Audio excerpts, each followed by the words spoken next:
Good morning. Welcome to Toby's Freedom. It's the 27th of August 2024, and I'm going to discuss or debate or talk about one of the biggest hijacking cases ever in the mankind history, way before 911. And, um, and, it's a very interesting case. Still, I don't believe it's a real case or event anymore. I used to believe it. Um, Actually, it sounds like I'm a sheeple or a or a zombie or a meatball Dane, but I have recently watched some documentaries about Dan Cooper or DB Cooper again to get some new research on it. There's nothing new on it. It's a dead end, and we know why it's a dead end because it's a lie. It was a setup. It was a hoax. It was staged. It was fabricated. Um, I don't. I assume and believe. I don't like those words. I don't like them because many people use them in the activist movement without coming with any evidence or proof to back it up with. But there is no evidence or proof to back it up with. I mean, they. It's weird that they spent like 50 years on this case, and now the case is cold. Pretty much, there's nothing new in the DB Cooper case.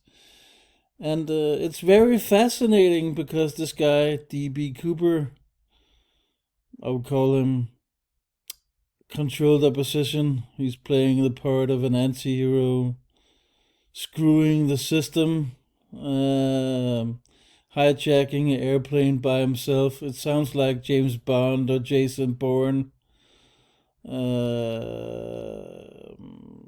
more or less. And he asks for 200,000 US dollars. I think I have to look it up. And he says he has a bomb in his briefcase, and we all know, oops, was that before 911? And the thing is, they didn't have any restrictions for airports or border. I don't know about border patrols. I guess they had that, but They were not that up high level like they are now. But just concentrate on the airport security. They didn't have any airport security. Just jump on the plane and then you go and fly. And DB Cooper did that, if the story is reliable or true. And I don't know. It's still, if it's a lie, it's still fascinating. Uh, and this made a movie, The Pursuit of DB Cooper from 1971 with Trent Williams and Robert Duvall. I've seen the movie twice, and I have the music on vinyl record actually. I love the music actually. It's very good. Um, there's made some comic books. I have to show you the comic books. I can't remember the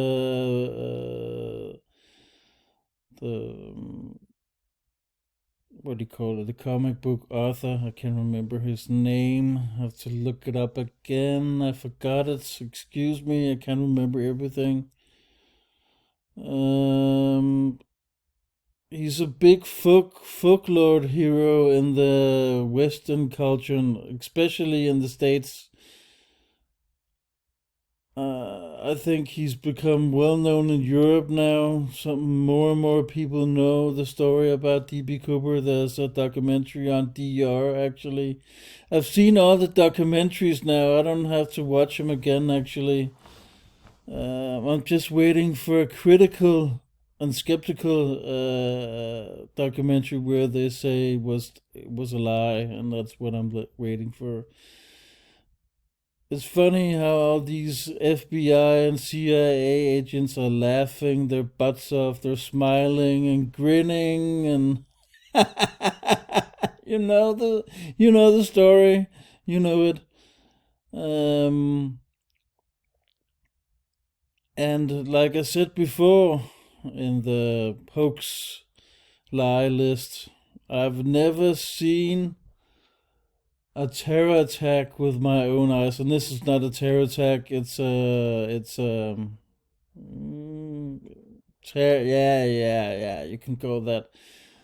Yeah, you can call this a terror attack. Terror attack, hijacking. I would call him a common bank robber. I don't wouldn't say it's a real. I would call 911 a terror attack, or Oklahoma a terror attack, or Oslo bombing a terror attack. But this was a common robber or common thief. You can say go both ways. And I've never seen any bank robberies. I've never seen any post robberies, movie theater robberies, cafe and restaurant robberies, and I've never been in one either. And I never seen any gas robberies. I've never been in one.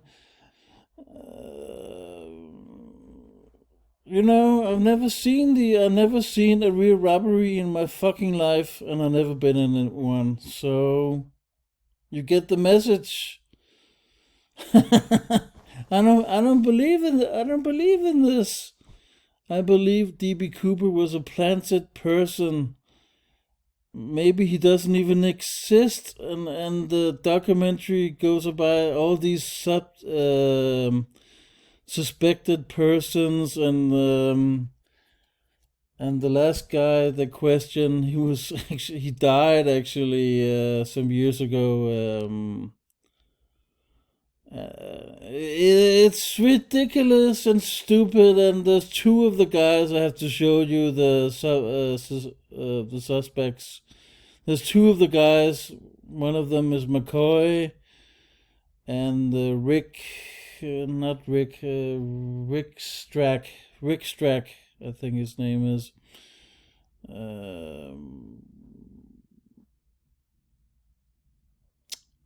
The two most look about like sub and it's the same with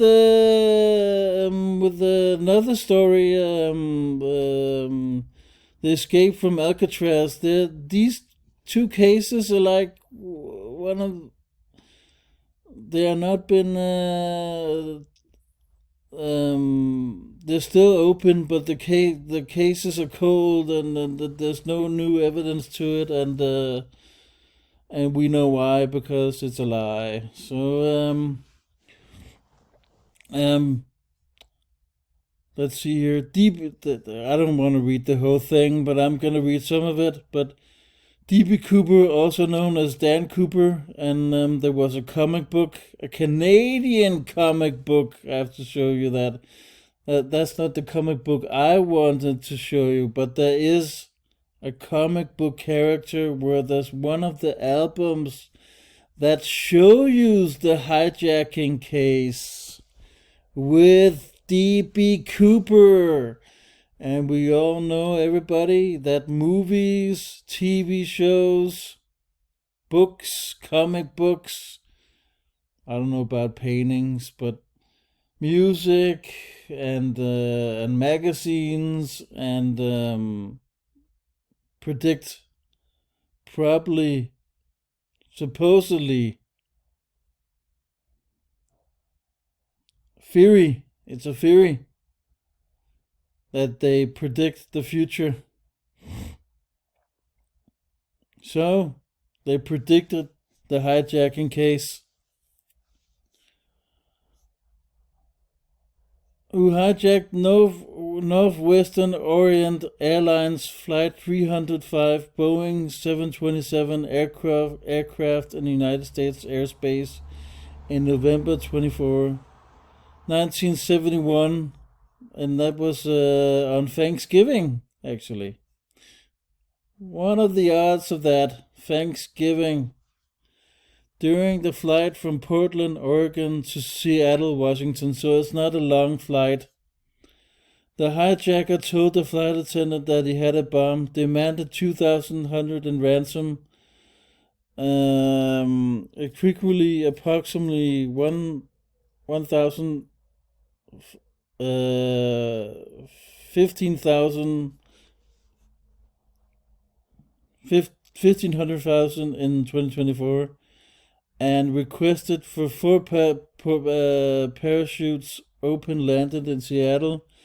After releasing the passengers in Seattle, the hijacker instructed the flight crew and refueled the aircraft and began a second flight to Mexico City while fueling a stop in Reno, Nevada. About 30 minutes after taking off from Seattle, the hijacker opened the aircraft's altered door, developed the staircase, and parachuted into the night over southwestern Washington.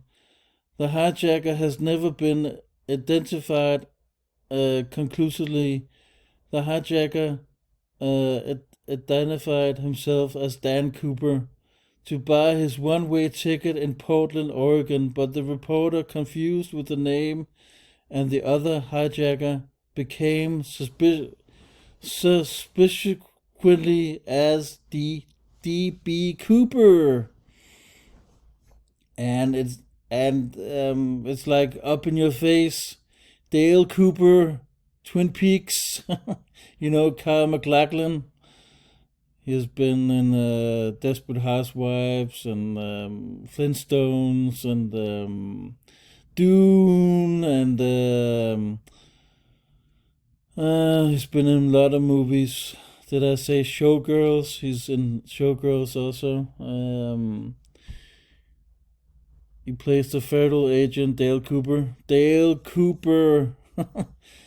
And also Mad Men, Donald Draper. But they dismiss it. I haven't seen it. Actually, I'm watching Mad Men right now, and I haven't watched it to the end, but I've seen it many times now. But I haven't watched there's 7 seasons, and I haven't watched it to the end now. But there's something about the last episode that is reference D.B. Cooper. So there's speculations that Donald Draper is D.B. Cooper, and I like to. I'm excited for the last episode, but that's a long way. I'm only at the 3rd season, so that's a long way. Um, um, In 1980, a small portion of ransom money was found along the banks of Columbia River near Vancouver, Washington. And the funny thing is, could these bills be fake? I mean, we know they don't. Just for example, they don't use real money in movies or TV shows. They use fake money, actually. So could they have used like fake money here also? It's funny that they haven't discussed that yet. Discovery of the mummy reviewed the public interest in mystery, but yield essentially information about the hijacker's identity or fate. The remaining money was never recovered. For 45 years after the hijacking, the Federal Bureau of Investigation maintained an active investigation, a built extensive case file, but immediately did not research any defined conclusions. The crime remains only unsolved case, air privacy of the history of commercial aviation. The FBI speculates Cooper did not survive his jump for several reasons. He inclement the weather the night of the hijacking, Cooper's obstacle clothing, and lack of property of skydiving equipment, the largely low frosted area into he jumped. And was this DB Cooper for more security? Did they, because 911, after 911, I don't know if it happened after Oklahoma, but 911 was like the biggest um you know martial law security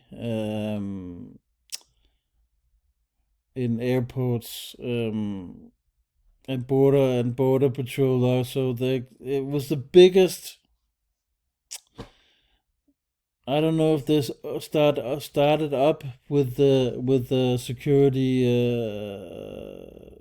in the airports after DB Cooper. I have to look it up. I'm not sure about it because I wasn't even born in 1971.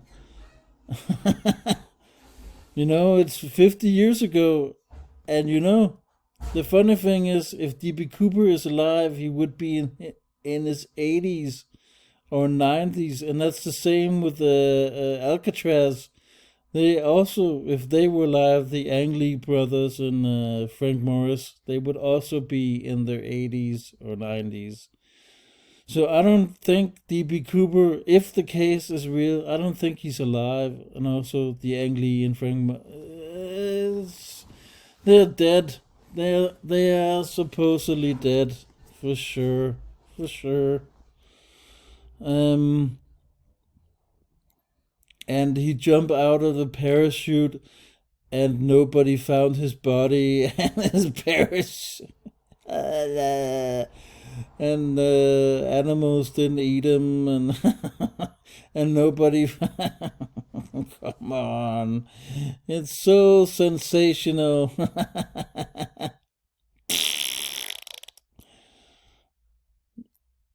Maybe they found his parachute, or did they? Mm,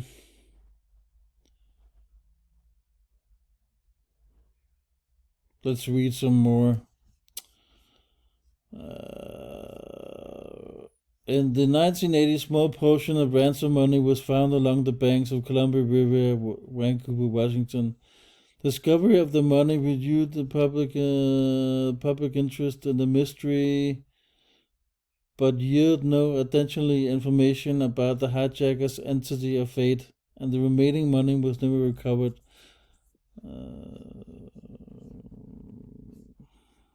The crime remains still. Read this. The FBI speculates Cooper did not survive. Um, Cooper's suitable clothing and lack of proper skydiving equipment, the large forest area where he jumped through, his apartment, lack of detailed knowledge of his landing area, and the disappearance of remaining ransom money suggested it was never spent. In July 16, the FBI officially suspended active investigation of Northwestern hijacking cases. All through reporters, enthusiasts, professional investigators, amateur sleuths continued to pursue numerous theories for Cooper's identity, success, and tale.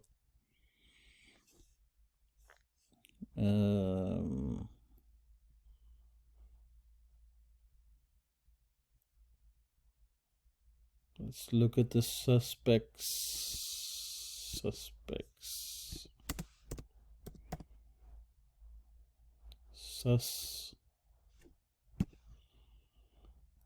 Here.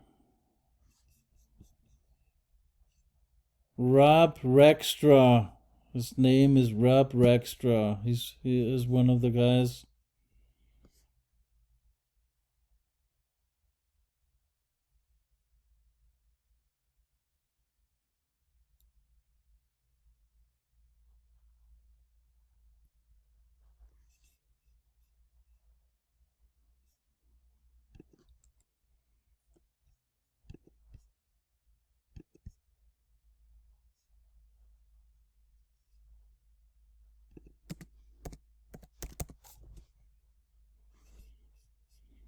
The man, some believe to be the exclusive DB Cooper, died Thursday in Southern California. Robert Rackstraw, who was featured in the 2000 History Channel documentary about the notorious criminal, was pronounced dead in home early hours, according to the San Diego Medical Examiner's Office.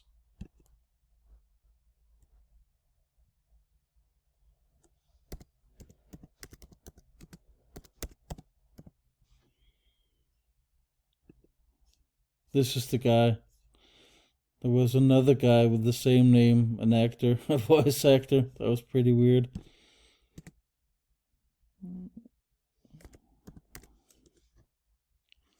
"58 years. Could it be a hoax? Could it be a hoax that he died?"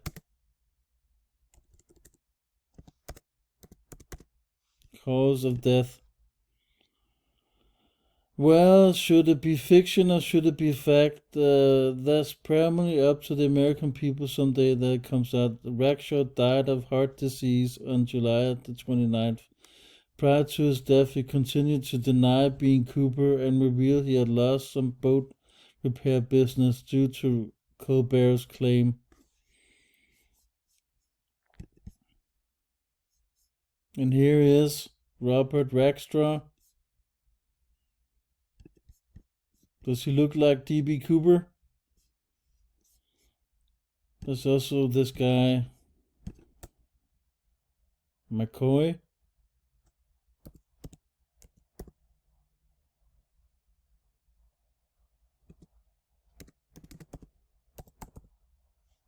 Richard McCoy Jr. He also looks like DB Cooper. I think the two most lookalikes of DB Cooper. The other ones don't look like him.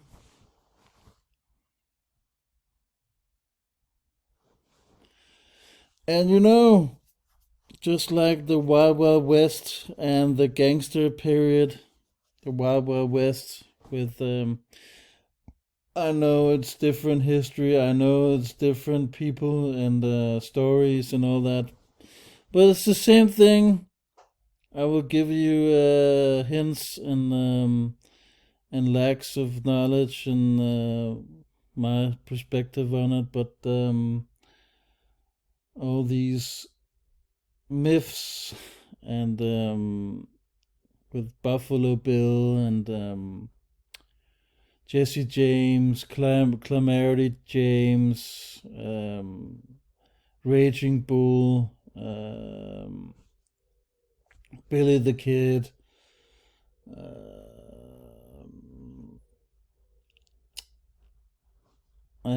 all these folklore heroes, were they actors on the world stage? I mean, it's the same as this. They never ever lived. They were actors taking a part in a role, and so is the gangster period with Al Capone. Do I know other gangsters? Machine Gun Kelly, Bonnie and Clyde, John Dillinger, and all these gangsters have they? I mean, it's suspicious. It's the same narrative, you know. Actors taking a part in a role.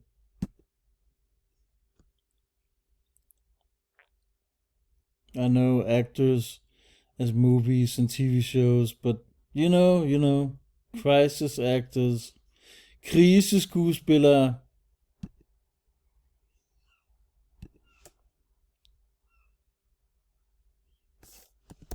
So if you don't know what that is, go look it up.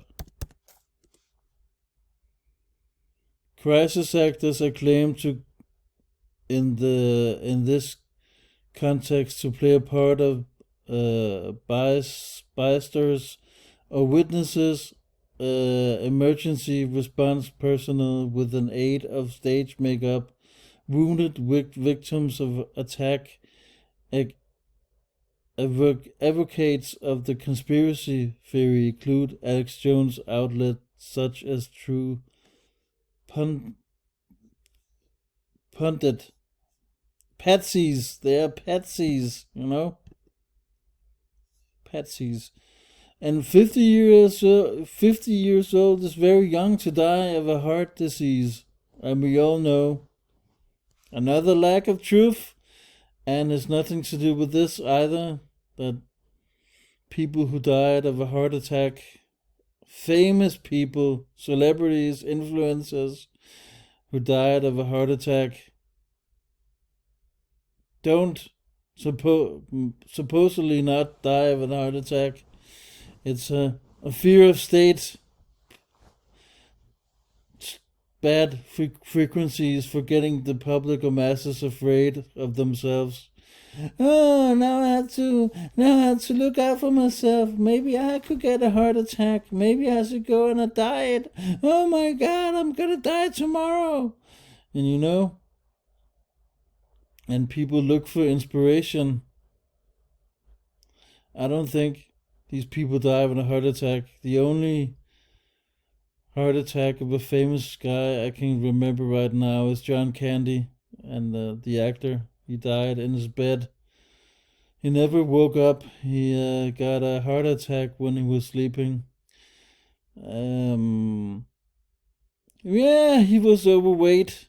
He was overweight, but come on, come on, come on. I'm 44 and I'm overweight, and I've never had a heart attack. So I'm just saying, yeah, sure, I could have a heart attack anytime, I know, but I think they're abusing these people for an agenda. So I don't think this guy died of a heart attack. I think it's bullshit. Maybe I could look his autopsy on. There's a difference between um,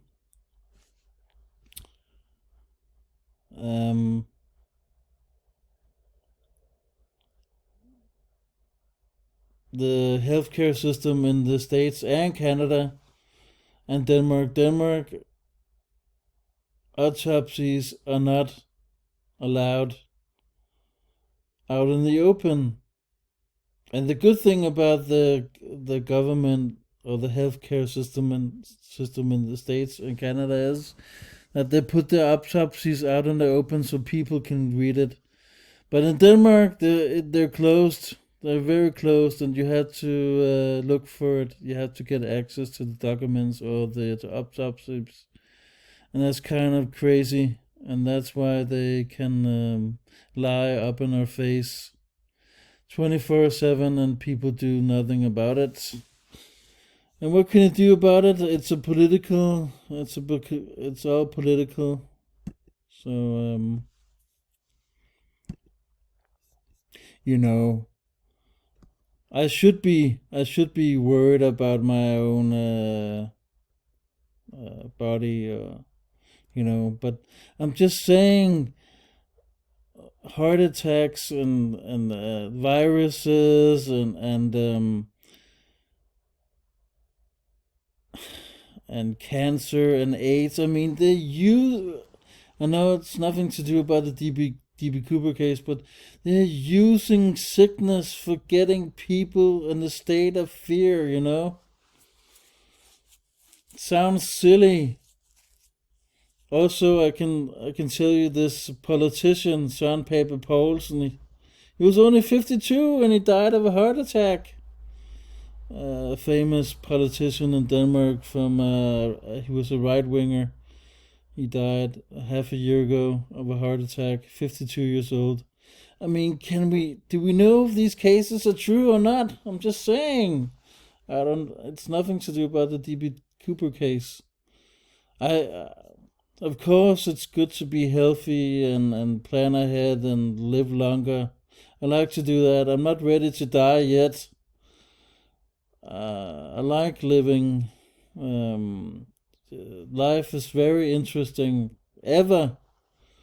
So I don't want to die yet. I'm not ready for that. No. But I'm just saying it's a theory. But anywho, back to the DB Cooper case. That's more the dying part is depressing to talk about. So, but let's go back to the DB Cooper case. Um,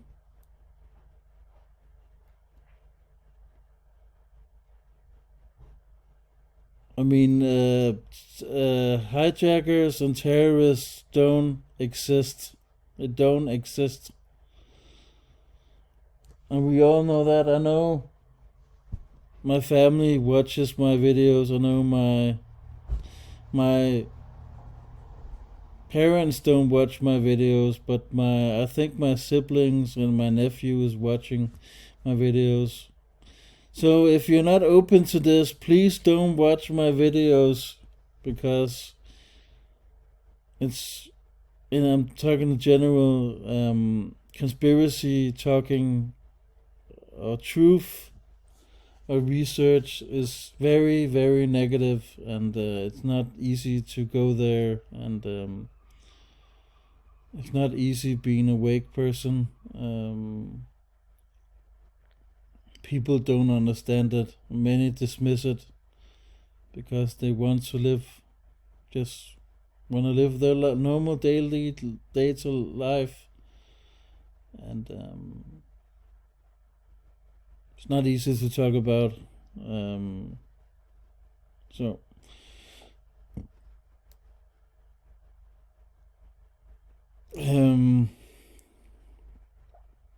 it's like you're an outcast. It's easier to go along with the stories. It's not easy to say everything is a lie, really. And you can't even say that. Of course, there's things that are real. Of course, you can't say everything is a hoax or a lie or staged. But this is a lie because they kept going for 50 years. And people, of course, people are finding this suspicious. And the funny thing is, there's no radio contact. They didn't have surveillance in 1971. I think the prisons probably had surveillance. I'm not sure about it. But anyhow, in general, they didn't have surveillance back in the day, so there's no video footage from the plane. But they had radio communication from the cockpit back in the day, and there's no radio communication from the cockpit when it happened. And that's really strange and suspicious, you know. And I think there's no black box either. I know the plane didn't crash, but anyway, it's suspicious. I don't know when when planes had black boxes. I don't know. But um, I don't know. So, but there you go again. So you can't expose this case. You can't. It's a dead end. It's a lie. um,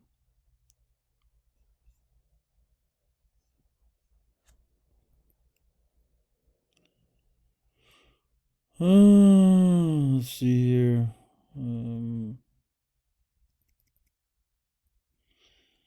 And what about the passengers? Why come they haven't said anything? I mean, they're in the documentaries, but they're lying. All of them are lying. They're all dissipating in a lie. Of course. Of course. They're all actors playing a role. Paid, bribed actors, paid.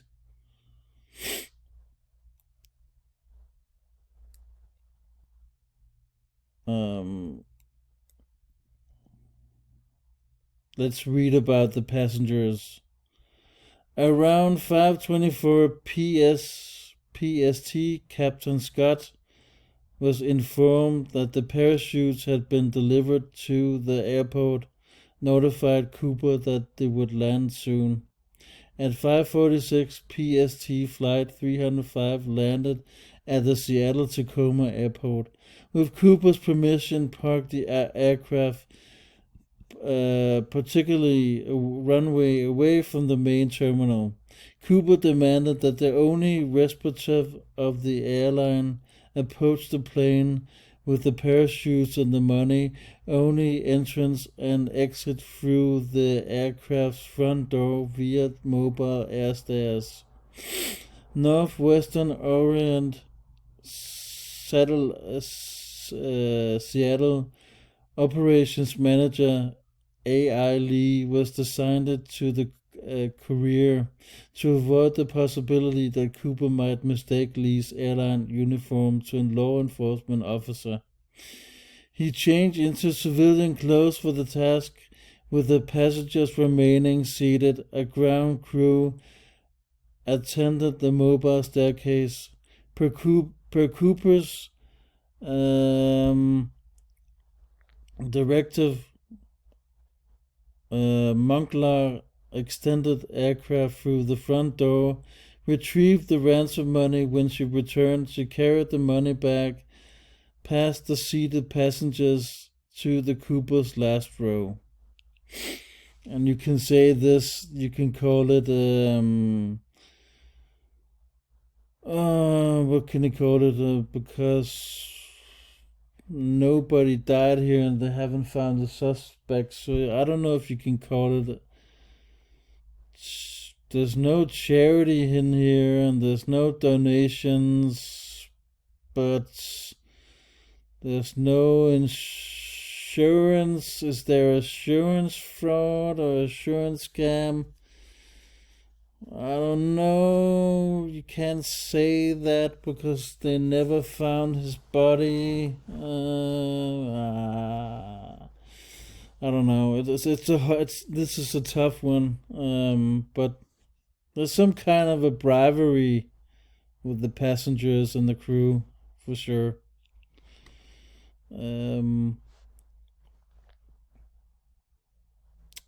Because all of the crew and all the passengers survived. It was only D.B. Cooper who died. And D.B. Cooper, is that a real person? A made up person? So I don't know if you can say that's insurance fraud or insurance scam. Interesting. Cooper then agreed to release the passengers as they debarked. Cooper inspected the money in an attempt to break to the tension. Monklove jokingly asked Cooper if she could have some of the money. Cooper readily agreed and handed her a packet of bills, but she immediately returned the money and explained expending the gratuities was against company policy. She said Cooper had fired her trip and had tried to tip her and the other flight attendants early in the flight with money from his pocket, but they have each declined, citing the policy. You know, I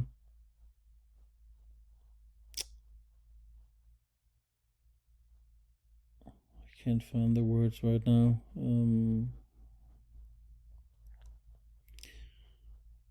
But it sounds like it was a forced agenda, a forced psyop, a forced stage act to give us the illusion of hijackers and bank common bank robbers, thieves. The illusion giving us more security in airports because they didn't have back in the day. And giving us a false hero that supposedly never lived. And all of these people were on in it, an inside job. Even CIA and FBI knew about it. And they're not gonna expose themselves, even if they're in the documentaries or not.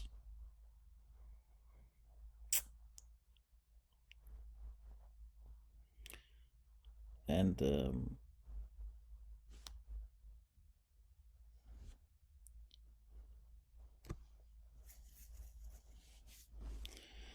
it's funny that like DB Cooper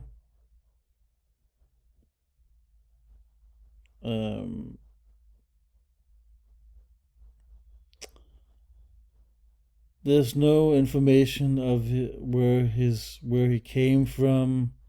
There's all these suspects, yeah, and when they're born and lived and raised and all that, but there's no. And there are also interviews with the family members saying that he's DB Cooper, Richard McCoy Jr. and Richard.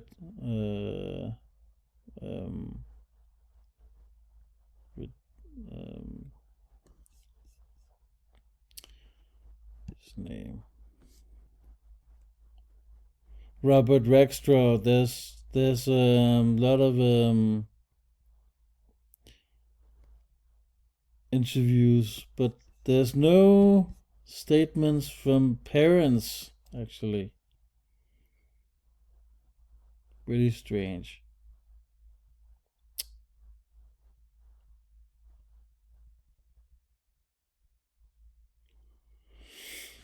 I don't know if there's so much to say about it because it's a dead end. And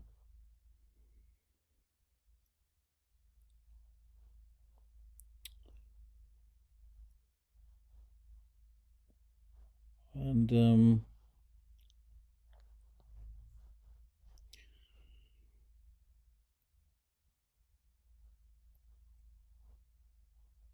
can see here on July 8th, 2016, FBI announced active investigation of Cooper case was suspended, citing the need to deploy investigated resources or manpower on issues of a greater, more urgent priority. Local fields office who will continue to inspect any legitimate with physical evidence related especially to the parachutes of the ransom money that they emerge in the future, that the 66-volume case file complying to the 45-year course of the investigation would be preserved for historical purposes at the FBI headquarters in Washington, D.C., and on the FBI website. All of the evidence is open to the public. The crime remains the only unsolved case of air piracy in commercial active history.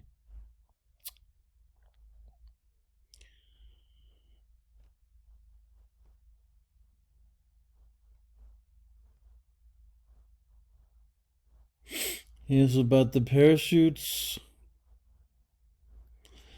Actually, he asked about a drink. That was pretty cool.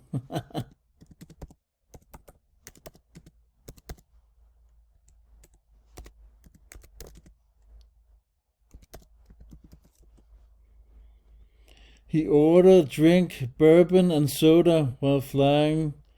Was waiting to take off. At short time after 3 p.m., he handed the stewardess a note indicated that he had a bomb in his briefcase and wanted to sit her with him.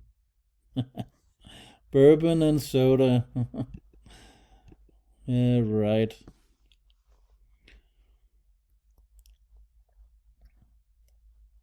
Let's look on the parachutes. During the hijacking, Cooper demanded and received 2 main parachutes and 2 reserve parachutes. The 2 reserve front parachutes were supplied by a local skydiving school, and 2 main back parachutes were supplied by a local pilot. Norman Hayden, Earl Casey, the parachute rigger who packed all 4 parachutes brought to Cooper, described 2 main parachutes as emergency ballot parachutes, as opposed to supporting parachutes that skydivers would use. Cozy further described the main parachutes as being likely military parachutes. They were rigged to open the ripcord parachutes that Cooper left behind. 1 reserve front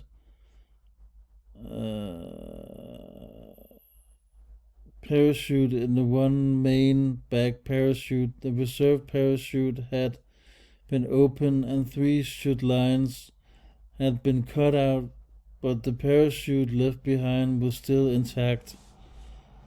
The unused main parachute was described by FBI agents as model NB6. The Navy Backpack 6 is on display in the Washington State Historical Society Museum. One of the 2 reserve parachutes Cooper was giving to Ensemble training parachute, intended to only to be in use for classroom demonstrations. According to Casey, the reserve parachute internal canopy was sewn together so skydiving students could get the feeling of pulling a ripcord on a backed parachute without canoping actually deploying.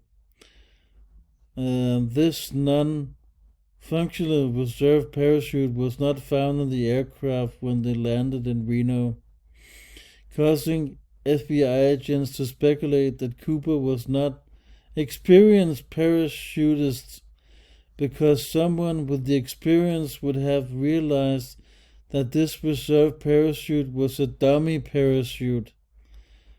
However, with the days of the hijacking, it was revealed that neither of the parachute harness Cooper was giving the necessary D-rings required to intact the reserve parachutes. Although Cooper lacked the ability to attach his dummy parachute to main harness or reserve parachute, it was not found in the airplane, so what it did with it is unknown.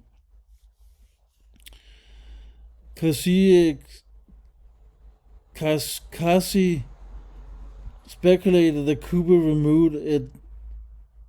removed the sewn together canopy and used the empty reserve container as an extra money bag. Tina Monklow's testimony was in line with Casey's speculation, stated that recall Cooper intended to pack money inside a parachute container. On November 1978, a deer hunter found 727 instruction placard for the lower left air stair. The placard was found nearby a logging road 13 miles 21 kilometers from Castle Rock, Washington, North Lake of Mervyn, but with Flight 305's basic flight path. Interesting. Very. But it's a dead end. So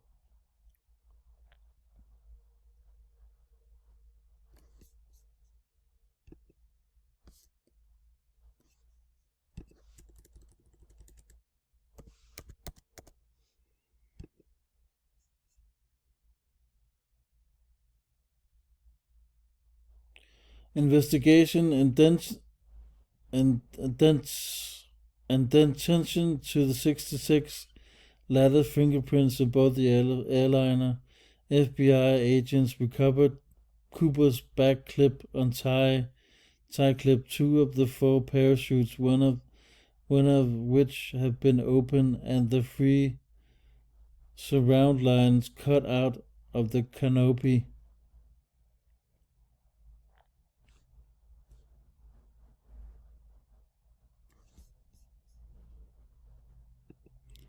So, was this an IQ test? Was it an IQ test before 911 and Oklahoma bombing and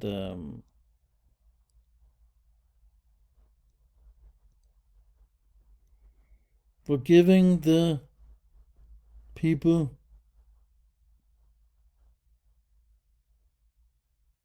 fear-mongering of paranoia of terrorists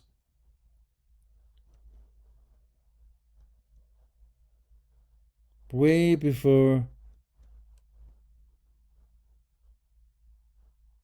Al-Qaeda.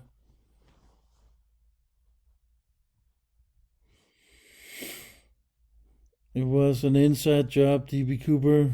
It was a CIA, FBI drill operation. Maybe DB Cooper never existed. And all these people are actors.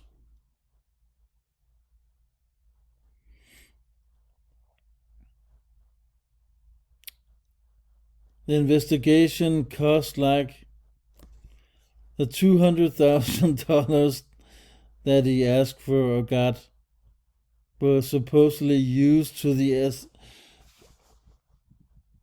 I don't know how to explain it, but they used about 200,000 US dollars for the investigation.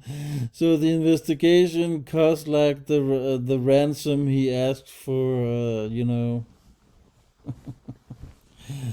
Oh my god, it's so funny.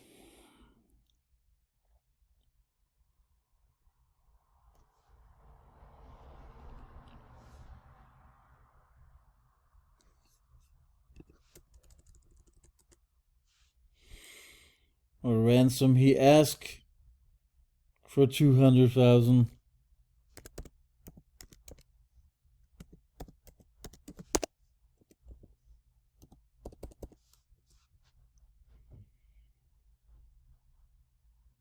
Demanded ransom is I'm saying something wrong. I think I'm a bit tired still, but because it's very early in the morning actually, but ransom money is when they need to find the suspect. So he demanded for 200,000, and the demanding money was like 200,000 investigation. So that's what they said in the documentary. So it's like 7 in the morning. So I couldn't sleep anymore, and so, and also it's a kind of weak case because there's only one person in it, If there were more hijackers in the case, people would be more interested in it. I don't know. It's still a conspiracy theory.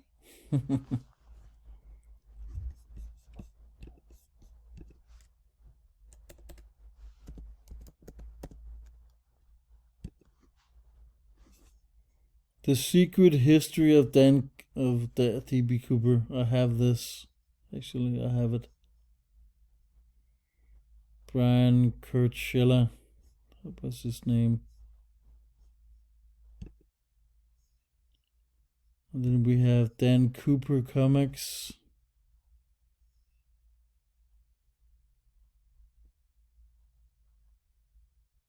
Albert Weinberg.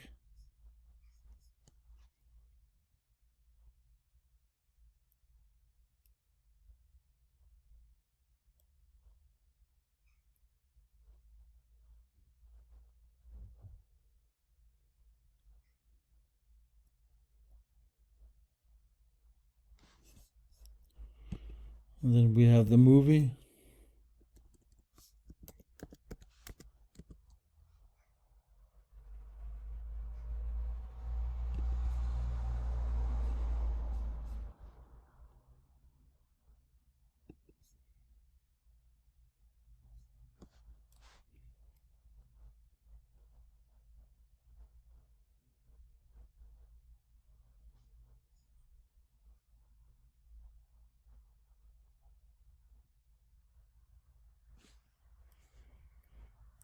It's actually a good movie. I liked it. It was fun.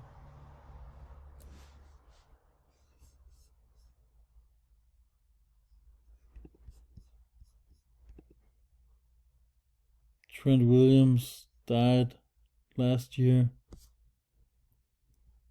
in a motorcycle accident, supposedly.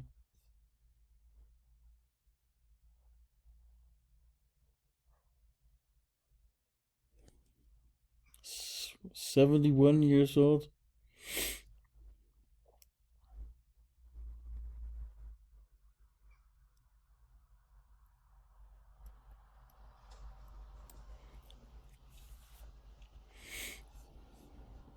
Yeah. Robert Duvall is still alive.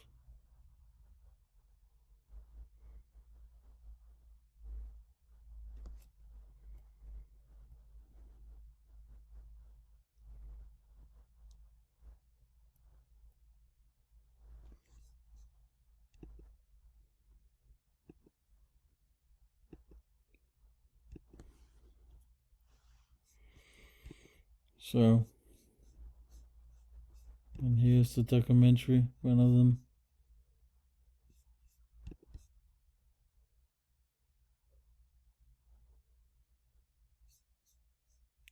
Solve problem, reaction, solution. They come up with the problem, they want the people's reaction, and then they come with the solution.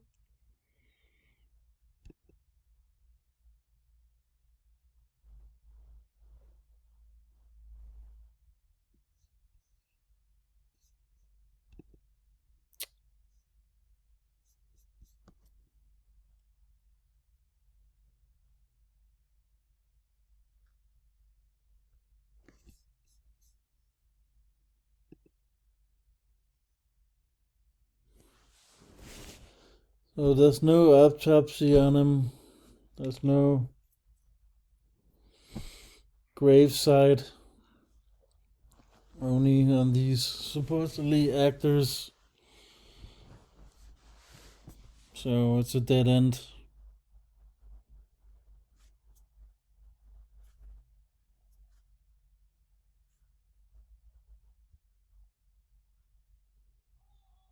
So I'm gonna end this video because I don't know what to say anymore.